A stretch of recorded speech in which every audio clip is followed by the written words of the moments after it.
Rabbi Yehuda Ptaya, la Vachalom, il s'occupait du tikkun des Neshamot. C'est-à-dire qu'il parlait, il y a des Neshamot qui étaient en exil, qui étaient dans ce qu'on appelle le Kafakela, il s'occupait de leur faire leur réparation et de les amener, les faire monter dans les mondes d'en haut. Il y avait une fille qui s'appelait Rosa, qui a trompé son mari pendant plusieurs années. Et donc elle avait pas forcément son repos parce qu'elle devait réparer cette faute. Et Rabbi Yehuda Ptaya, il a été témoin de son jugement dans les mondes d'en haut. Et il voit comment ils lui ont dit combien de fois t'as fauté, t'as trompé de fois ton mari. Elle dit, et commence à insulter tout le monde là-bas. Allez vous faire voir, je vous dirai rien, vous êtes qui maintenant? Et dans le tribunal céleste. Et elle insulte là-bas tout le monde, les anges et machin, jusqu'à qu'ils viennent avec des barres en feu, il la massacre, il la rend en cendres, et il la ressuscite. On parle de son esprit, hein, donc c'est pas ça, son corps il est déjà dans la tombe. Et quand elle continue, combien de fois t'as fauté avec cet homme-là? Et elle parle, je vous dirai rien, vous pouvez me dire, il la frappe, comme ça, 3 fois d'affilée. Chaque fin, il dit 15 fois, j'ai trompé 15 fois mon mari. Mais elle les a insultés là-bas de tous les noms. Bon, elle a pris 15 ans de kafakela, et Rabbi Yehuda s'occupait de se faire son tikkun, il a fait ça en quelques mois, d'accord? Au lieu de faire 15 ans un an par instant, ou par faute. Rabbi Yehuda, il explique, il pose la question, il dit, j'étais étonné de voir comment elle parlait, alors que, ça y est, elle est plus dans son corps. Pourquoi elle parle méchamment? Pourquoi elle insulte? Pourquoi elle est vulgaire, cette femme-là? Et Rabbi Yehuda, il explique dans son livre que un homme, ce qu'il a travaillé dans ce monde-là, c'est ce qu'il emporte. Si une personne a été vulgaire dans ce monde-là, ça va être naturel. Quand il va sortir des mots, il va les sortir avec vulgarité. Pourquoi? Parce que c'est ce qu'il était dans ce monde-là. Maintenant, imaginez-vous cette femme-là, à l'éternité, elle va mal parler. Donc imaginez-vous, elle va supplier à Akadosh Baruch Hu, elle va dire, mais renvoie-moi sur terre, il faut que je répare, je peux plus parler comme ça. Comprenez qu'on emporte avec nous dans nos bagages que ce qu'on a été sur terre. Bien entendu, ne vous fiez pas à vos épreuves. Si dans vos épreuves, vous voyez que, je sais pas, le mec il est tout le temps en train de tomber dans la Shmirat Abrid, etc., ne crois pas que tu vas être comme ça, parce que t'es dans ton épreuve, t'es en train de créer ta proximité avec Hachem. Regarde comment t'es dans les meilleurs moments de ta vie. C'est ça ce que tu vas être à l'éternité, c'est sur cette base que tu vas construire. D'accord? Ça c'est le principe. Donc tout ce qu'Hachem nous fait, c'est pour créer cette proximité qu'on va développer et qu'on va construire à l'éternité. Ce qu'il dit là, ça me parle énormément parce que j'ai fait plusieurs fois des expériences de sortie de corps et ce que j'ai remarqué, c'est qu'au moment où j'étais en dehors de mon corps, en fait, j'avais les mêmes pensées, la même mentalité et la même énergie que sur Terre, enfin que au moment dans la vie de tous les jours où je suis dans mon corps en fait. J'ai fait plusieurs fois des expériences de sortie de corps et à chaque fois, et en fait c'est ça, avant d'écouter cet enseignement que je viens de vous diffuser là, j'avais déjà constaté ça en fait, que lors d'une sortie de corps, tu es uniquement l'énergie que tu as travaillé ici, que tu as travaillé dans ce corps, tu es l'état d'esprit, tu es la vibration dans laquelle tu es ici. Et ça, c'est pour ça que, en fait, c'est très important de réfléchir, parce qu'après, quand on dit pour l'éternité, c'est bon, en fait, faut pas le comprendre de manière linéaire. C'est pour un endroit où il n'y a pas de temps qui s'écoule, où tu ne vieillis pas. C'est pour comment dirais-je? Après, tu restes dans cet état sans fin.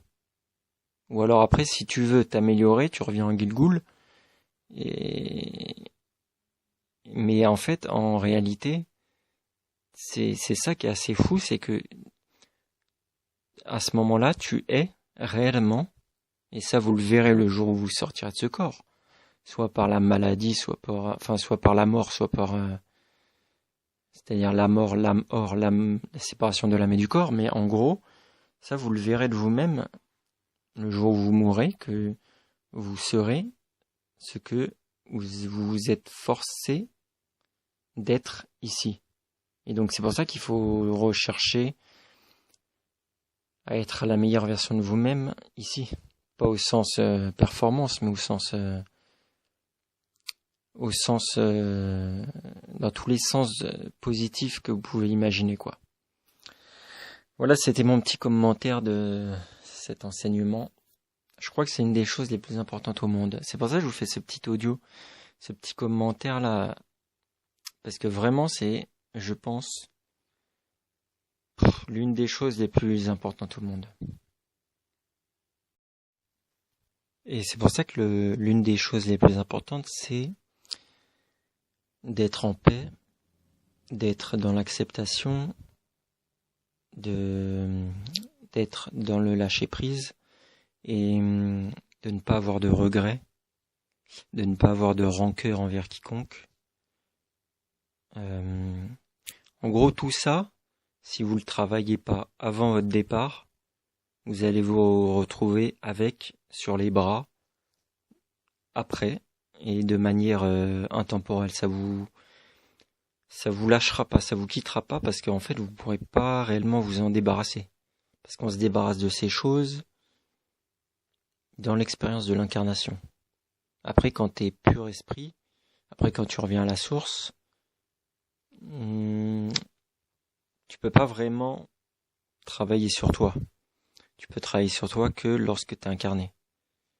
Donc tout ce que tu n'auras pas fait ici-bas,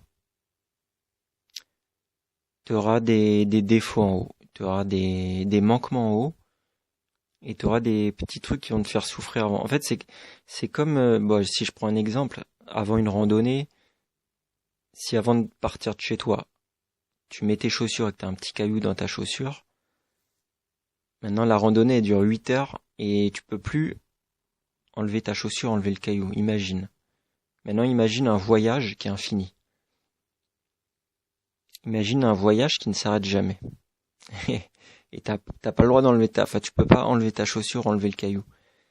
En gros, l'idée c'est un peu ça. Donc, après voilà, l'âme, forcément, c'est pas une punition de revenir, c'est que l'âme, du coup, carrément, elle veut revenir pour se réparer, en fait. Pour aller chercher sa complétude, pour aller revenir à un état meilleur, quoi. Enfin, en tout cas, quand on médite sur ça, c'est vraiment, c'est assez incroyable. Et d'où la nécessité, bien sûr, d'être dans le détachement vis-à-vis de plein de choses, vis-à-vis du matériel, évidemment, mais vis-à-vis de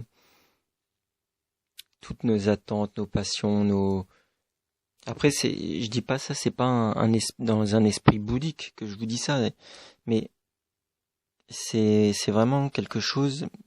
Tous les jours, faut se le rappeler en fait. Sinon, tu vas oublier. Tous les jours, faut se rappeler qu'il y a ça à faire avant de partir.